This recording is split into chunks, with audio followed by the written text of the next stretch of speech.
What's good? What's good? What up, everybody? This is Husky, and welcome to Lose the Tempo, where we showcase all the upcoming artists, platforms, and music, and we discuss all the trending topics in dance music. Today's special guest, we got Echo Theory. Welcome, Echo Theory. Thank you. My name is Jesenya. I am the founder of Echo Theory. Welcome. And I appreciate you coming out doing this as well. I appreciate that. Thank you for having me. Yeah, of course. Well, let's start it off. What is Echo Theory, and how did it come about you wanting to do something like this? Okay, good question. So ever since 2017, when I kind of spearheaded my career into music per se, I had this idea of getting to know artists on a personal level. And so I kind of sat on that idea. And then once the pandemic hit, I realized we're not going to have events anymore. My time is available. Everything that I used to do every weekend, gone. So I used that time to really brainstorm that idea that I simmered on since 2017 and create it into like a monster. Gotcha. And I have a lot of help and a lot of support because through that time from 2017 all the way up until 2020, I've met numerous artists who have I would say that they're not recognized for their talents and who they are as people. Like, you're a great example of that. Like, you're pretty much like running your own business. You want to support people. Just based on the conversations we've had. Yeah. I feel the same way about you and a lot of other people too. Yeah, I've known you since 2017. I think it might have even been sooner. Yeah, maybe. Yeah, like the first time we met, you weren't doing Echo Theory. But I mean, I met you. I was with another event company. Yeah, at the you time. were doing a meeting, and I went to that meeting. Yeah. And, it was pretty much like a DJ promoter meeting for an event. Uh-huh. That's where I met you and everyone else. Well, yeah, pretty much everyone there that was at the meeting, and from there, we'll just see each other from in and out at whatever it might be, like other DJ sessions or your shows. Yeah. But Echo Theory, just like to sum it up, it's to get to know artists on a personal level. That's going to be through interviews, showcasing them as like musicians, and then like pretty much like posting everything I want to know about them and I want people to know about them on my website, on my socials, and just like dedicating this platform to the local underground and up and coming artists and everyone influencing the music scene. And you know what? We need more people like that as well. Because I feel like artists enough and DJs, they already have the task of trying to create content. And sometimes that's like even hard sometimes itself. So for you to just even give a platform to a lot of these upcomers, give them a voice and be able to like talk more about what they do as music producers, I think that's really tight. And thank you. Their own following as well would like to know more about that particular type of artist. And again, we need more those types of efforts in this industry of like, I'm not just gonna be an artist. I want to be able to try to contribute to the industry and be able to make a platform for everyone else and promote them. And that's what I'm kind of doing as well with Lose the Tempo. Like, I'm having someone like yourself discuss what you do with Echo Theory, and I do the exact same thing with Lose the Tempo. Like, I'm gonna reach out to local artists I think that are killing it. Maybe not even local, like outside the state, platforms as well. Yeah. Even rave brands as well. I want to get agents on here, managers, even promoters that worked like within LA dance scene. I want to get them in here and like have them talk about like what are their pet peeves with DJs, or I just want to get to know perspectives from the LA promoter or the agent that deals with clubs or emails and all that stuff. I want to get to know all those kinds of details, and I want to do that with my platform, man. It's cool to see that you want to do that as well to support the artists. You. Yeah, no problem. And so, like, did you have this already in mind for like a while? I would say a few years, yeah. Okay. And it just took like a few people to finally push me because like my experience, I can talk about when I first got into like music. Like, it wasn't about what people say. Like, people make it about the drugs or partying, right. And I always appreciated the music and what it stood for and how it made me feel, and just the people that also were involved in this scene.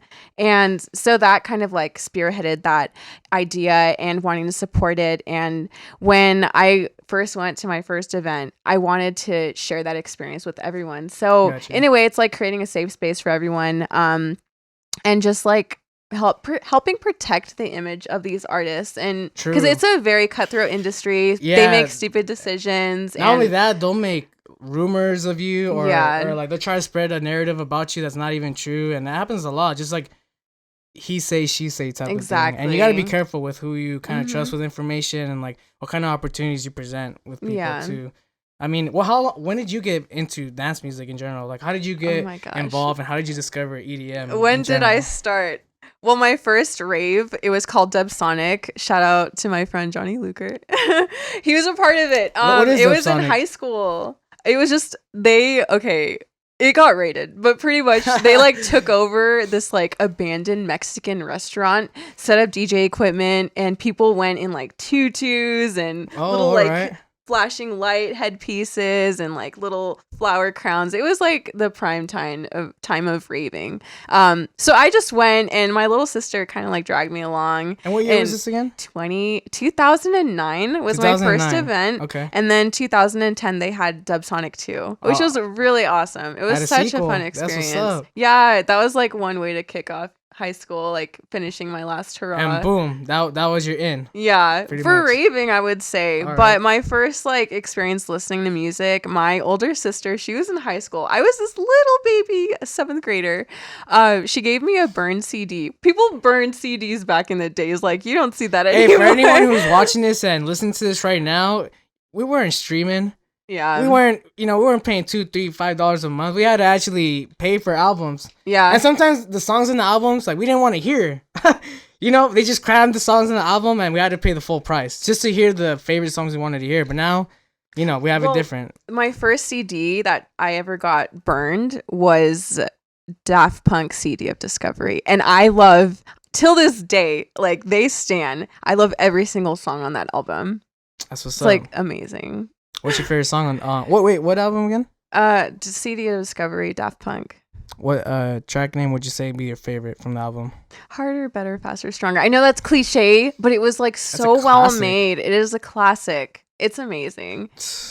And then like they made a movie, and I got that for Christmas, like following a couple months after. I thought it was the coolest thing ever. You got the popcorn ready. You're ready to watch it. Yeah, it's a classic. I still have it on DVD.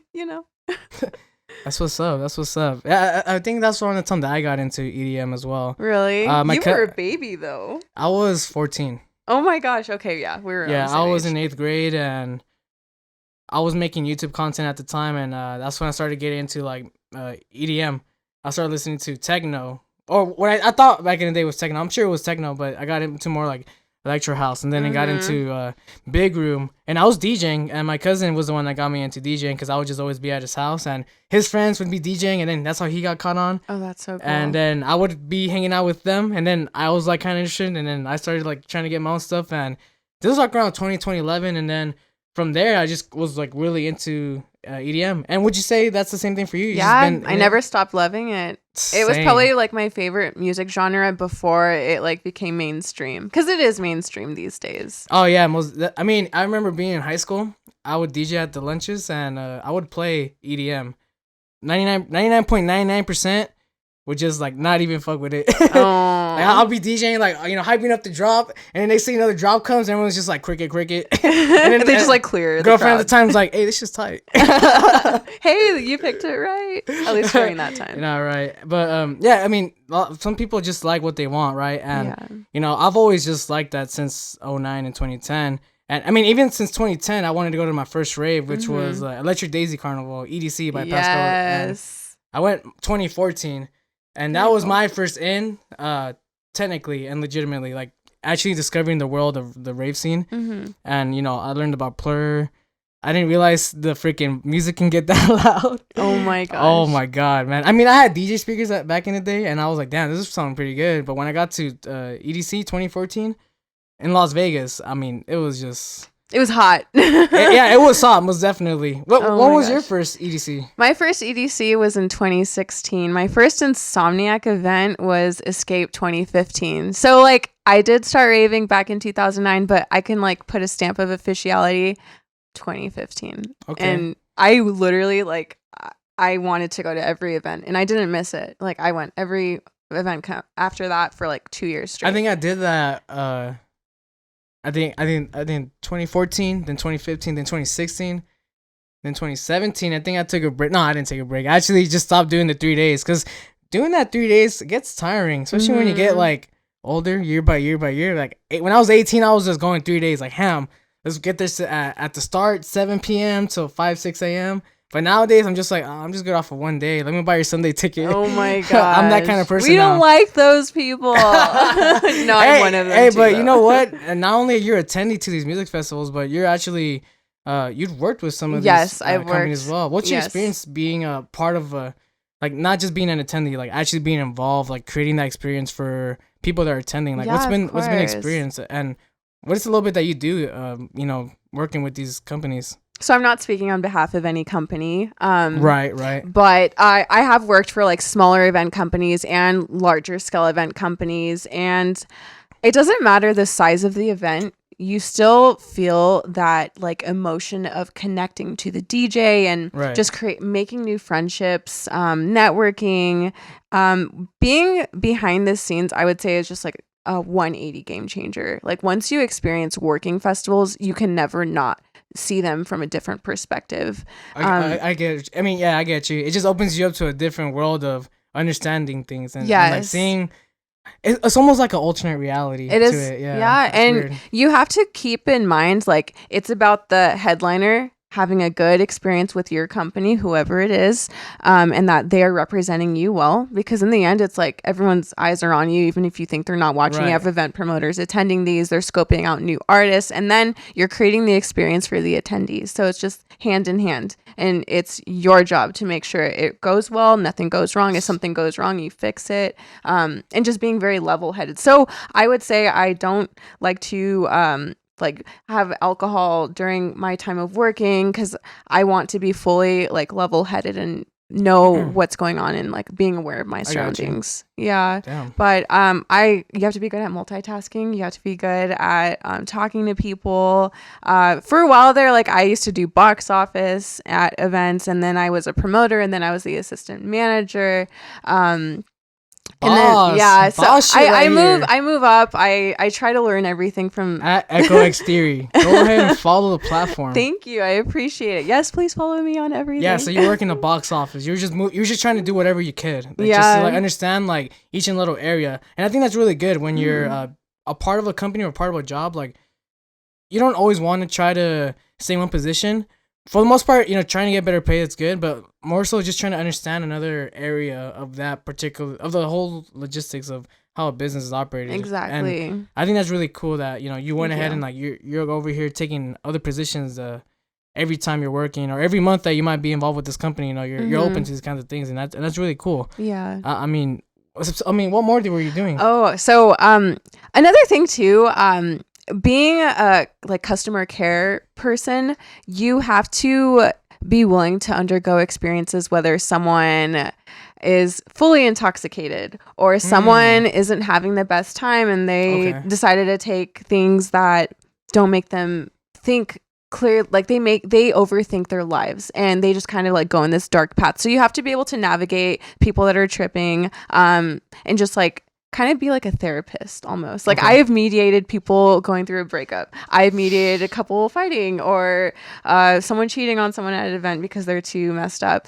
So it's just like everything you can possibly think of happens at these events. I can vouch. I've been to these festivals, and you just you just gotta go. I can't really, it could be a clusterfuck. I'm just gonna say that. It's a good time though. It's a good time, but it's just a bunch of things that can happen at a music festival that there's reasons why they got med tents. There's reasons why they got security guards in case people are trying to break out in a fight. I think safety is the biggest thing. I mean, I'm sure you agree. Yeah, of course. Especially for our females. Like, we're in the age of Me Too movement, and guys now defend females. Like, I'm not gonna lie. Like, when I used to I still attend events, but when I used to go and I'd be like touched inappropriately by a guy, the guy next to me will defend me and like say something to the guy. I appreciate that so much, and we need more of those people. Like, definitely we need more plur, because everyone says it's dead, but I see it every single time. Yeah, I mean, I think it's just surrounding yourself with the people that care about you in general. It's just a big step in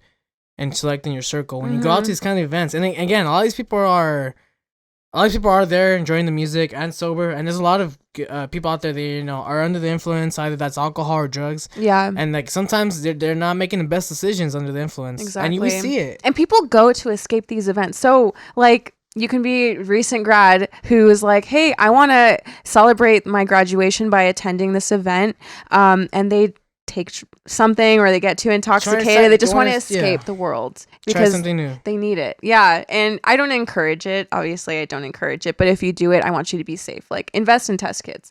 Educate yourself on what you're doing. Are you in the right headspace to be doing these things? Are you with the right people? Right. And, just take more things into consideration. Take care of yourself. Yeah. And what I'm liking nowadays that the law's doing, I'm not sure if it's for every state, but I think in California now, don't quote me. I know comments are gonna be like, that's not true. But this is what I believe it is. I think now, if you're like in a group and you didn't know that like a friend took a drug and they're overdosing, like, a lot of times people are scared to like get authority involved, like, meds or police, because they don't want to get in trouble. But I guess now they're trying to make it to where, or they've already made it to where maybe that you could go ahead and call 911 and let them know that, hey, I have a friend here that's like taking drugs, something illegal, and a lot of times people wouldn't resort to that because they were thinking that, not only, I don't want to call my friend and like call they're scared of getting in trouble. They're scared of getting in trouble, like going to jail for it, because they're having these kinds of illegal substances around them. But they're making it out to where you can call and like you don't get any trouble, or like there's no punishment towards you calling, because again, it's just like, it's a shitty situation to be like, like my friend is not looking too good, like he's probably overdosing, but like I'm probably gonna go to jail if I do this shit too. And I'm pretty sure there's been situations where a lot of people didn't give a fuck about a friend or someone that was involved, and they were like, nah, fuck that, like I'd rather just like not take the jail time or not risk trying to go to jail, like calling my friend, like it's just one of those situations. And it's I would say I would say like just be careful when you take drugs. Yeah, well, like based on my experience with like just like working small events, like not even like large scale, I've had to call 911 for people before, and it's not to get them in trouble. Like, I want everyone to not be scared of asking for help, because one, like medical staff want to help you, they don't want to get you in trouble. Police, it's a weird time. Good cop, bad cop. It's just do the right thing, call 911, ask for help, don't be afraid, and be careful if people are gonna do that. Yeah, no doubt. You always gotta watch out, for your squad, whether that's a homie and a homegirl. If they're getting a drink, make sure they're not surrounding themselves with strangers that might be putting something in their drink and stuff like that. This also goes for DJs. Like DJs, it's a weird, they need to take care of their image. They shouldn't be getting messed up at events. There's other DJs watching them. Like, you could be, let's say like you're about to be an opener for a main stage or like well-known DJ, and you see them doing these things backstage. Like, no, I got you. Sure, like we're going to be okay with it. But like if something bad happens to them, like, are you just going to turn a blind eye? Like, what kind of example are those main stage artists setting for these younger artists who are trying to get up in their level? I agree. I think artists at a certain level need to uphold a certain image and a certain responsibility. Given, it's a job. Whatever you do behind doors, that's on you. But I once you do stuff in public where people can see you, they're gonna make their judgments and they're gonna make their narratives about you. They're gonna, if you're fucking up in the green room, just like drinking all these drinks, acting, stubborn and obnoxious, they're gonna be like, hey, honestly, next show, I don't want this fool playing for me, or I actually don't want this guy or girl playing for this venue anymore. You gotta always uphold that professionalism, and there's time to act. Look, I'll be acting childish sometimes with the squad, like there's times where you're just having fun, but there's times to conduct yourself as a mature, responsible artist, and just be aware of your actions. Yeah, and it's not just drugs. Like, I'm just talking in a general aspect. If you see these guys, like, or girls doing something inappropriately to like another person, because there's rumors, it's a small scene. People spread stuff on Twitter. Like, speak up, say something. If you see something, say something. Defend someone in need. Like, don't let that stuff slide. No, we gotta, we gotta make that responsibility too. If we see something, we gotta, address it. We gotta let, and you know what? We just we gotta always just be on the lookout for everything. We're the ones that are in there. We always gotta be reporting stuff. We can't let things like that slide. Yeah, of course. We always gotta address it whenever we can, necessarily, and execute it properly. And again, we all make mistakes too, but again, we always have the control to always think twice about things. And again, when you're on that drink, when you got that Tesla, Put it in your body. I'm telling you. Sometimes you ain't thinking straight. Yeah. And when you ain't thinking straight, bad decisions happen. Oh my gosh. And I think, you just got to be careful. Don't overdo it. Have a little drink, My favorite drink's Moscow Mule. So if you see me at a bar, I'm having a bad day, Moscow Mule. Nice. What's your favorite drink at a bar? Okay. I love Henny. Hey. I also love JMO. So, oh my gosh, Okay. I lived at EDC. The last EDC I attended was 2018, and I survived on Red Bulls and ginger vodka or ginger beer. They had like these like weird shots. It was delicious. Gotcha. Damn. And one chicken wing. Yeah, I think every time I go to a festival, I live off of Moscow Mule. Oh no, actually scratch that Jaeger. I live off of Jaeger. You and live off Moscow of Mules, Jaeger. yeah. I could see the horns. I mean, growing in your drink wise, head. I'll get a Moscow Mule, but Jaeger bombs like Red Bull and Jaeger. That's just my thing. If they have Monster, Jaeger I'll take bombs. Monster. Yeah, I mean that's my favorite drink. So if we ever get back to the public setting, I'm at a bar. I don't have a drink in my hand. I'll get you a Jaeger bomb. I appreciate you. Yeah, as long as you get me a Henny, I got you. Swift exchange. Cool.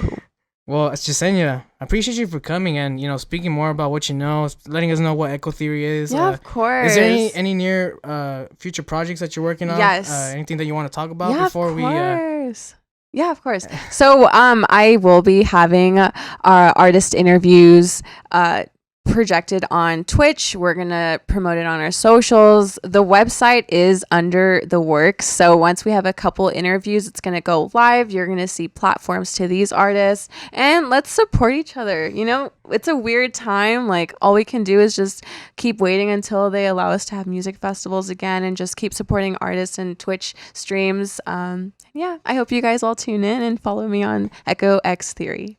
Of course. And again, thank you so much for coming through. I know it's kind of a drive. It's fine. It wasn't it's not bad. local, but again, this information is helpful. I'm really excited to see what you're going to do with these next type of events with Eco Theory. And again, I'm following you, so I'm going to be staying updated. I want to know what kind of artists you're going to be bringing on. I want to see the next generation. Hint. All right, thank you so much. I can't wait to see what becomes of Up the Tempo. Oh, thank you. Well, if there's anything you want to say last of outside of music, or any shout outs, anything? Sure. I guess I'll just end it on a few words. It's okay not to be okay. You are never alone. If you need help, I don't know. I'm like a big advocate on mental health. So this is the time to really take care of yourself, love yourself. And if you need help, like, reach out to your friends. My DMs are open, even if you just want to vent. Take care of yourselves. Thank you so much. Yeah, of course. Appreciate you. Thank you for that. Because there's a lot of people that are going through it and they just need someone to just listen to them. Yeah, of No doubt. course. Well, thank you for coming again. Thank you so much for having me. It was so much fun. Yeah, that's Jesenya, aka founder of Eco Theory. You can follow her at Echo X Theory. I'm Husky at Husky Base. You can follow me anywhere. And once again, if you want to get merchandise as well, you could get my Husky koozie and Husky coaster with a bottle opener. He got everything. Wow, I actually have one. I got Husky mask. I got the Husky coaster with the bottle opener. I got the Husky koozie. I got Husky dad hats. I'm doing everything, bro. Call me the Apple EDM, homie. I'm trying to do everything. Apple EDM. It's the Steve Jobs of EDM. You already know. Thank you so much. Thank you again. Bye, guys. Thank you for listening to Lose the Tempo, and we'll see you next episode.